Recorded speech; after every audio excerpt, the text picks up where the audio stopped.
Abdallah Sharif Ouazani. Pour ceux qui ne le connaissent pas encore, Sharif Ouazani est le cheikh de la Tariqa Ouazania, fondée il y a 4 siècles et demi à Ouazan, au Maroc, par Sidi Abdallah Sharif El Ouazani, dont vous portez aussi le nom. Vous êtes aujourd'hui chercheur, écrivain, enseignant en sciences de la religion, spécialiste de la pensée islamique. Vous avez publié des ouvrages qui font référence, par exemple, ce qu'il faut connaître du Coran. Mais avant de vous consacrer entièrement à cette étude, vous avez mené une longue carrière dans l'industrie pharmaceutique, entre autres, en Suisse et en France, ce qui vous a conduit également à faire, par exemple, un MBA de management entrepreneurial aux États-Unis. Vous allez nous parler, je crois, de ce que devraient être ou pourraient être les relations humaines englobant l'humanité entière à partir des textes sacrés, mais aussi tels que le prophète lui-même les a traduites concrètement dans les actes de sa vie.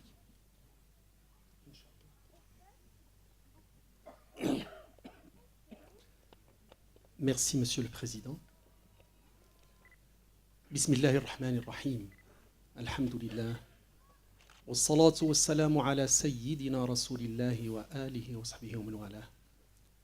Allahumma salli ala sayyidina Muhammadin sabiqi lil khalqi nuruh wa rahmatan lil alamin duhuruh adada man mada min khalqika wa man baqi wa man sa'ida minhum wa man shaqi. صلاة تستغرق العد وتحيط بالحد صلاة لا غاية لها ولا منتهى ولا انقضاء صلاة ترضيك وترضيه وترضى بها عنا يا رب العالمين. أما بعد، معشر الصالحين المحبين في جناب سيد الأولين والآخرين وحبيب رب العالمين، السلام عليكم. C'est toujours un plaisir de se retrouver dans cette assistance qui baigne dans l'amour, qui baigne dans le respect, qui baigne dans ces valeurs suprêmes qu'on peut qualifier de valeurs humaines ou valeurs religieuses. L'essentiel, c'est qu'elles sont là et qu'elles se concrétisent à tout moment.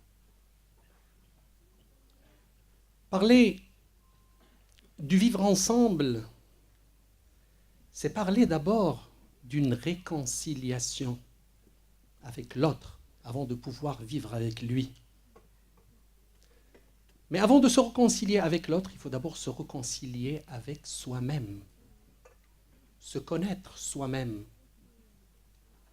Quand on est persuadé, on s'auto-évalue et on est persuadé qu'on est absolument positif est bon et que l'autre est mauvais, eh bien, on n'est pas prêt à vivre avec l'autre. Ce qui nécessite un travail profond sur soi-même et qui doit aboutir à un équilibre entre les 4 grandes valeurs, principes, qui sont la raison, la passion, l'âme et la conscience. C'est des valeurs ou c'est des principes qu'un des grands soufis du 6e siècle de l'Hégire, donc du 12e, c'est Abu Hamid al-Ghazali, qui est mort en 505 de l'Hégire, 1111 de l'ère chrétienne, a résumé dans son grand ouvrage La revivification des sciences de la religion, Ihya Ulum-Din, et qui nous rappelle justement ces grandes valeurs. Lui, il parle du cœur, il parle de l'âme, il parle de l'esprit, il parle de l'intellect, et qu'il définit comme étant des grands principes qui permettent justement à cet être humain, s'il y travaille, de retrouver cet équilibre et donc pouvoir vivre avec l'autre. Mais quand on revient justement à la nature de la création, à l'origine de la création, on trouve qu'Allah subhanahu wa ta'ala nous interpelle et nous ramène à la raison. Et il nous dit finalement, يا أيها الناس اتقوا ربكم الذي خلقكم من نفس واحدة وخلق منها زوجها وبث فيهما رجالا كثيرا ونساء. C'est un verset qui est dans la sourate An-Nisa. Allah subhanahu wa ta'ala nous rappelle et nous dit, craignez votre Créateur qui vous a créé d'un seul être. Puis a créé de cet être son épouse, puis a fait répondre de ces deux-là beaucoup d'hommes et de femmes. Qu'est-ce qu'il veut nous dire? Tout simplement, vous venez tous de la même personne, de la même origine. Vous êtes égaux, vous êtes équivalents. D'ailleurs, le prophète le rappelle, sallallahu alayhi wa sallam, dans un hadith, Kullukum min Adam wa Adamu min turab. Vous êtes tous d'Adam, et Adam vient de la terre. Ça nous ramène à notre petitesse, ça nous ramène à notre origine minimale, pour nous dire que finalement, on ne vaut pas grand-chose quand on veut nous démarquer par rapport à l'autre. On est tous égaux parce qu'on vient tous de la terre. Minha khalaqnakum wa fiha nu'idukum wa minha nukhrijukum taratan ukhra. C'est de la terre que nous avons créée. Et à la terre, on va vous ramener et on va vous en ressortir une deuxième fois. Qu'est-ce qu'on est? Et c'est pour ça qu'il nous ramène à cette valeur. Puis il nous dit, Allah subhanahu wa ta'ala, je vous ai honoré. J'ai honoré cet être humain. Et d'ailleurs, il nous le dit clairement dans une sourate où il nous dit وَلَقَدْ كَرَّمْنَا بَنِي آدَمَ وَحَمَلْنَاهُ فِي الْبَرِّ وَالْبَحْرِ وَرَزَقْنَاهُ مِنَ الطَّيِّبَاتِ وَفَضَّلْنَاهُ عَلَى كَثِيرٍ مِّمَّنْ خَلَقْنَا تَفْضِيلًا. J'ai honoré les fils d'Adam et je les ai portés sur terre et sur mer. J'ai mis à leur disposition tous les bienfaits et je les ai préférés à beaucoup d'autres créatures. On se pose la question, bon, finalement, si on n'est rien, on est de terre, pourquoi il nous a honorés? Pourquoi il nous a distingués? Pourquoi il nous a préférés à d'autres ou à la majorité des autres créatures? Eh bien, tout simplement, il nous donne la réponse dans un autre verset. Il dit وَإِذْ قَالَ رَبُّكَ لِلْمَلَائِكَةِ إِنِّي خَالِقٌ بَشَرًا مِنْ طِينٍ فَإِذَا سَوَّيْتُهُ وَنَفَخْتُ فِيهِ مِنْ رُوحِي فَقَعُوا لَهُ سَاجِدِينَ. Il nous donne la raison claire. Allah subhanahu wa ta'ala informe ses anges, il leur dit, je vais créer un être de terre. Et quand je vais le forger, je vais souffler de mon âme, de mon esprit. Et à ce moment-là, prosternez-vous devant lui. Donc cette valeur que nous donne Allah subhanahu wa ta'ala, cette distinction, cet honneur, il nous a honorés parce qu'il y a en nous son souffle. Et on porte tous son souffle, sans distinction. Sans distinction, on porte son souffle. Et donc, tout l'honneur que porte cet être humain, ce n'est pas à cause de la terre, mais c'est à cause de ce souffle divin. Et quand on respecte l'être humain, quand on l'honore, c'est parce qu'on respecte ce souffle divin. D'ailleurs, c'est ce qui va revenir à Dieu. La terre va revenir à la terre, mais l'esprit, qui est un souffle divin, va revenir vers sa source, donc vers Dieu. Ça nous ramène à dire que finalement, on est tous honorés. Mais la volonté divine a voulu qu'on soit différents. Est-ce que c'est une bonne chose? Est-ce que c'est une mauvaise chose? Non, c'est une bonne chose parce que c'est une mise à l'épreuve. Et il nous le dit. Il nous le dit, subhanahu wa ta'ala. Il nous dit وَلَوْ شَاءَ رَبُّكَ لَجَعَلَ النَّاسَ أُمَّةً وَاحِدَةً وَلَا يَزَالُونَ مُخْتَلِفِينَ إِلَّا مَنْ رَحِمَ رَبُّكَ. Et le dernier, وَلِذَلِكَ خَلَقَهُمْ. Si votre Créateur a voulu, il aurait fait de vous une seule nation, mais il vous a fait différents. Et vous resterez différents. Et c'est pour ça qu'il vous a créé. Donc finalement, il justifie clairement pourquoi il nous a créés différents. C'est une mise à l'épreuve. Est-ce qu'on va accepter la différence ou non? Est-ce qu'on va respecter cette différence ou non? Est-ce qu'on va valoriser cette différence ou non? Alors, si c'est ça la parole divine, si c'est ça la référence sacrée, pourquoi se comportons-nous différemment? Alors, il y a un autre verset où Allah subhanahu wa ta'ala nous interpelle et nous dit لقد كان لكم في رسول الله إسوة حسنة. Vous avez eu en le prophète le modèle. Et nous savons tous, le prophète, c'est lui qui nous traduit la parole divine en actes concrets. Parce que sa vie, sa conduite, son comportement, ce sont des traductions fidèles de la volonté divine. Alors regardons ce qu'il a fait, le prophète, dans sa vie. Comment il a consacré ce respect de la différence, comment il a consacré cette unité dans la différence. C'est l'unité dans la pluralité. C'est la différence dans l'unité. Finalement, il y a toujours cette unité. Je vais vous citer quelques exemples. Premier exemple, et il est flagrant. Le prophète, sallallahu alayhi wa sallam, en l'an 13 de la Révélation, est obligé d'émigrer à Médine et donc de quitter sa terre natale, sa ville natale, la Mecque. Il arrive à Médine et il trouve une société qui est déjà faite de 5 grandes tribus. 2 tribus arabes, les Haus et les Khazraj, et qui ont accepté volontairement d'embrasser sa foi. Et 3 grandes tribus juives qui ont refusé de changer de foi et qui sont restées avec lui. Première déduction, est-ce qu'il les a exterminés? Est-ce qu'il les a tués? Est-ce qu'il les a rejetés? Est-ce qu'il les a exclus de sa ville? Parce qu'il a créé le premier État musulman. Première chose qu'il fait, quelques jours après son arrivée, il convoque tous les chefs de tribus et donc les respectables de la cité. Et ils se mettent autour d'une table, il leur dit, voilà, nous appartenons à la même cité. Nous sommes appelés à vivre ensemble, à cohabiter. Et donc, on va mettre quelques règles pour qu'on puisse vivre dans la paix. Et là, ils vont coucher ce qu'on appelle la première constitution de l'humanité et qu'il a appelé le pacte de Médine. Le pacte de Médine, Sahifatul Madina. C'est une constitution qui est faite de 53 articles. D'ailleurs, que je rapporte dans l'un de mes livres, que mon ami n'a pas cité, c'est le prophète de l'islam, le modèle.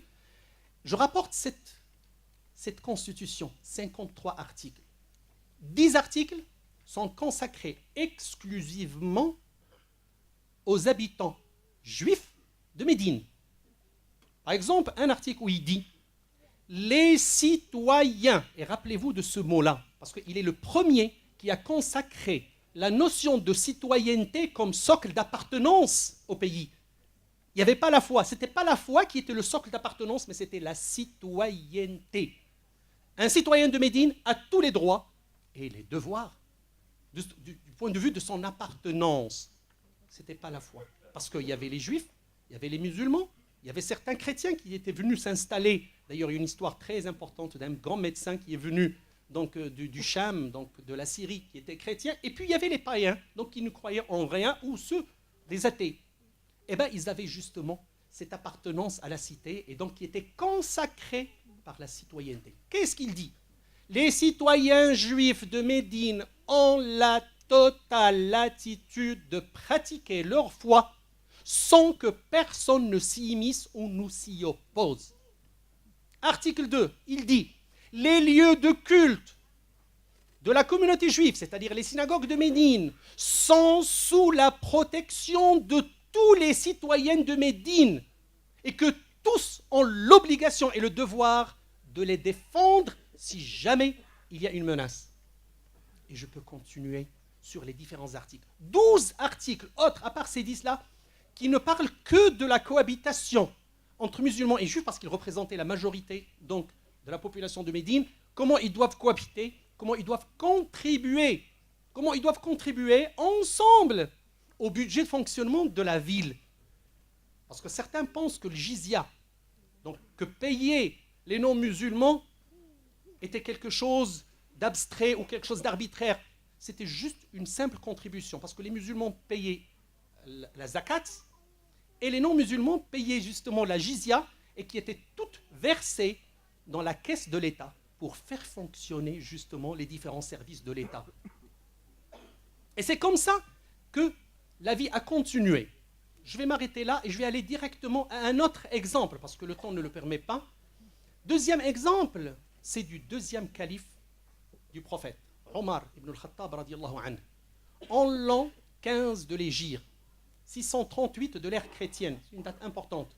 Il rentre dans la ville d'Ilia. Ilia, c'est le nom romain qui était donné à Al-Quds, Jérusalem. À ce moment-là, il ne s'appelait pas encore Al-Quds ou Jérusalem, elle s'appelait Ilia. Il rentre, première chose qu'il fait, il va rendre visite à l'archevêque d'Ilia. Et donc, il rentre le voir dans sa cathédrale. Il commence à discuter dans le respect. Et puis à ce moment-là, il y a l'appel à la prière d'Al-Asr, donc la prière de l'après-midi. Et l'archevêque lui dit,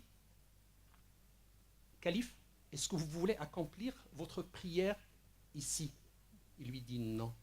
Je vais sortir l'accomplir dehors, de peur que les générations futures qui vont venir vont se dire, puisque notre calife a accompli la prière dans la cathédrale, eh ben c'est de notre devoir de rentrer l'accomplir dans la cathédrale, et ils vont vous importuner ou vous déranger. C'est votre lieu de culte, il doit être respecté et préservé. Et il sort et il accomplit sa prière à l'extérieur. Puis, ils établissent un pacte qu'on appelle en arabe al-Uhd al-Umariyya. C'est le pacte de Omar ibn al-Khattab et qui est aussi constitué d'un certain nombre donc, de points et d'articles stipulant que les gens d'Ilia, qu'ils soient chrétiens ou juifs, ont la totale latitude de pratiquer leur culte dans leur lieu de culte sous la protection de toute la population et de l'armée musulmane, parce que c'est elle qui gouverne sur place.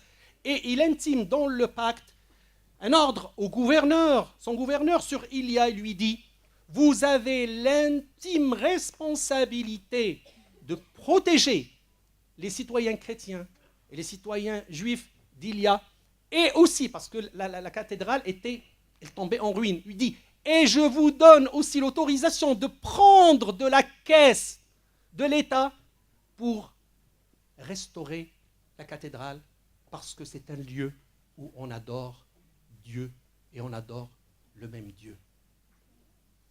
Je passe, parce qu'il y a tellement de choses essentielles à dire, mais bon, le temps ne le permet pas. Un jour, le prophète sallallahu alayhi wa sallam parlait avec certains de ses compagnons, et il leur disait, avant que j'eus la révélation, quand j'étais encore à la Mecque, j'ai participé à une alliance. Un jour, il était donc à la Mecque, il était encore jeune, et puis il se retrouva avec donc, les notables de la Mecque qui se sont réunis et ils ont décidé de créer une alliance qu'ils ont appelée l'alliance de la vertu ou l'alliance des vertueux, qu'on appelle nous en arabe Hilful Fudul, qui consistait en quoi? Qui consistait à protéger les opprimés, à soutenir les pauvres et les faibles contre l'arbitraire.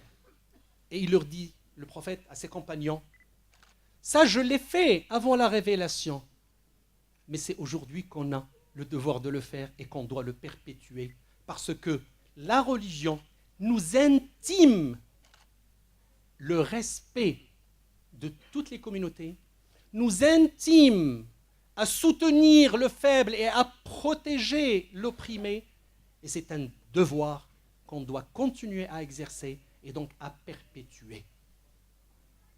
Je passe au quatrième calife, Ali ibn Abi Talib, radiyallahu anhu wa ardah. Ali, quand il prit donc la direction de la Ummah, bien sûr, il va nommer des gouverneurs. Et bon, il nomme un gouverneur en Égypte, parce que l'Égypte, à ce moment-là, a connu des turpitudes du temps d'Abu Bakr, de Omar et de Uthman, avec bien sûr l'assassinat de Uthman. Et donc, il nomme Malik ibn al-Ashtar. Et donc, le jour où il le nomme, eh ben, vous savez, généralement, il lui fait un écrit. Et dans cet écrit, il lui dit, « Ô Malik, je viens de te nommer gouverneur d'Égypte. Et sache que tu seras regardé, scruté et jugé comme l'ont été ceux qui t'ont précédé. Certains étaient justes, d'autres étaient injustes. Alors, rappelle-toi avec lesquels tu veux être. Est-ce que tu veux être avec les justes ou tu veux être avec les injustes? Ô Malik, et je suis en train de résumer, ô Malik, sache que dans la communauté que tu vas gouverner et que tu vas être appelé donc à gérer, il y a des gens forts, mais il y a aussi des gens faibles. Il y a des gens qui sont de ta foi et il y a des gens qui sont d'une autre foi. Mais sache que devant toi, ils doivent obéir à la même justice. Alors, sois juste, sois clément et sache que ce que tu feras aujourd'hui en tant que justice, en tant que clémence, attends-toi devant le Créateur d'être jugé de la même manière. Alors, avance, fais ce que tu veux, de la manière où tu veux être traité dans l'au-delà. Lui a dit, aujourd'hui, tu gouvernes ces gens. Moi, je suis au-dessus de toi, c'est-à-dire, je te juge et je te suis. Et au-dessus de moi, il y a Allah qui me voit, qui me juge et qui me réserve quelque chose. Alors sache, quoi que tu fasses, je suis là pour te corriger ou pour t'encourager, parce que moi-même, je sais que je suis vu d'en haut et je serai jugé et je ne veux pas être dans l'au-delà, dans une mauvaise posture. J'ai essayé de vous résumer un petit peu ce qui se dit, ce qui s'est dit. Et après, bien sûr, il y a, je vais revenir à mon domaine, donc au soufisme. Les grands soufis, comment ils se sont manifestés? Comment ils se sont comportés dans ce vivre ensemble? Parce qu'ils le basaient essentiellement sur l'amour de l'autre. Et on se rappelle tous ce qu'Allah dit subhanahu wa ta'ala dans Surat al-Hujurat. Ya ayyuhan nas, inna khalaqnakum min dhakarin wa untha, wa ja'alnakum shu'uban wa qaba'ila li ta'arafu inna akramakum 'inda Allahi atqakum. Il nous interpelle, il nous dit aux gens, il n'interpelle pas, Allah n'interpelle pas les croyants ou les musulmans, il interpelle l'être humain, les gens. Il leur dit clairement, je vous ai fait de mâles et de femelles, et j'ai fait de vous des nations et des tribus. Pourquoi? Pour que vous vous entreconnaissiez. C'est quoi s'entreconnaître? Connaître, se connaître mutuellement, c'est d'abord dialoguer. Je ne peux pas vous connaître si je ne dialogue pas avec vous, si je n'échange pas avec vous, si je ne parle pas avec vous. Mais si j'établis un pont de communication avec vous, je parle avec vous, j'échange, je vous connais mieux. Si on se connaît mieux, on se respecte mieux. Et si on se respecte mieux, on peut s'apprécier mutuellement. Et si on s'apprécie mutuellement, pourquoi ne pas s'aimer mutuellement? Et c'est ça ce que les gens de la voie soufie ont essayé de consacrer. Au point que certains ne voulaient même pas appeler l'autre l'autre. Ils l'appelaient ô moi. Il ne lui dit pas ô toi, il lui dit ô moi. Un des grands soufis du 3e siècle de l'Hégire, du 9e de l'ère chrétienne, c'est Abul Yazid al-Bastami. Abul Yazid al-Bastami était l'oncle de Al-Junayd. Il disait Wallahi, Wallahi, la yuhibbanna al-mar'u akhahu hatta yunadihi ya ana. Il jurait, il dit quelqu'un ne peut pas réellement aimer l'autre s'il ne l'appelle pas au moi. Et je ne peux pas parler de cette position d'amour tellement profonde et importante sans citer un très beau poème de Maulana Jalal-Din Rumi. Maulana Jalal-Din Rumi parlait de cette position et il disait dans un beau poème, je vais le citer en arabe. قال للمحبوب لما زرته من بالباب قلت بالباب أنا قال لقد أخطأت في تعريف الهوى حينما فرقت بيننا ومضى عام ولما أتيته إلى الباب مهمنا قال من بالباب قلت انظر ليس في الباب إلا أنت ها هنا قال الآن أحسنت تعريف الهوى وعرفت الحب فادخل يا أنا.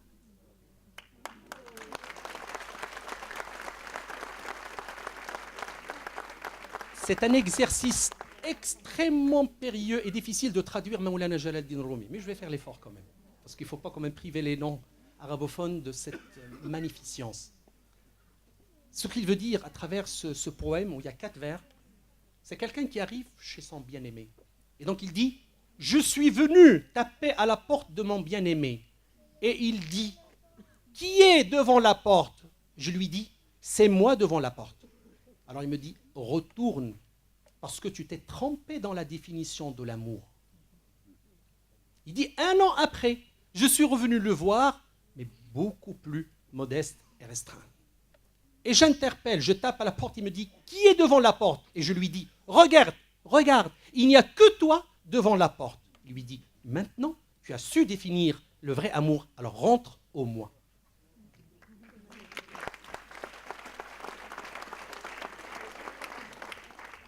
Je vais vous résumer un des fondements du vivre ensemble, c'est le respect. Et le respect est lié à l'engagement. Et moi, je me suis engagé vis-à-vis du président de ne pas dépasser 20 minutes. Je suis déjà à 21 minutes et donc je dois faire preuve de respect et d'engagement et d'abnégation pour un meilleur vivre ensemble. Merci.